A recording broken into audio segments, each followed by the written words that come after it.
Why do American families with 3 or 4 kids seem so much more relaxed than families back in China raising just one? When my mom came to the United States to help with my kids, she looked at me one day and said, "You guys make parenting look so much easier." She didn't mean I cared less about my kids. She meant I was raising them very differently from how she raised me. I'm Stephanie. I moved to the United States when I was 17, and now I am raising my family here. I grew up with parents who gave everything they had for me. Sending me overseas was one of the biggest sacrifices they ever made. I will always be grateful for that. But I also saw how exhausting it was. Their whole world revolved around raising one child. So after becoming a mom, I kept asking myself, is it possible to raise confident kids without everyone in the family sacrificing themselves? Growing up, I constantly heard, "Be careful and don't get dirty. It's dangerous." Now, our backyard is my daughter's favorite place. She chases squirrels, watches ants, and jumps in puddles after it rains. I make sure she's safe, but I don't stop her just because she will get dirty or might fall.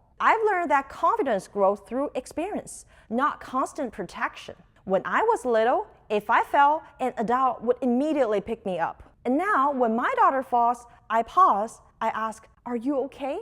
If she's not hurt, I let her get back on her own, because resilience is something you practice. One day I was editing photos and my daughter said, "Mom, I want to take pictures too." Instead of telling her she was too young, I handed her my camera. She photographed her toys, outside, and one very blurry squirrel. That night, she proudly showed me every photo and said, "Mom, I took these." That's when I realized I wasn't teaching her photography. I was protecting something much more important, her willingness to say, "I want to try." Curiosity doesn't disappear overnight. It's usually replaced little by little by words like, "You are too young. That's not necessary. Maybe next time." As I raise my daughter this way, I realize I'm also hearing parts of my own childhood. The thing I never got to explore, I get to experience alongside her now. She's growing up, and in many years, so am I. Now my parents are helping us here in the United States. They're still quick to worry when she falls or get dirty. But sometimes, instead of rushing in, they simply watch and let her figure it out. We didn't change each other's mind overnight. We just found a balance that works for our family. I still believe the love and sacrifice my parents gave me is one of the greatest gifts I've ever received. But today,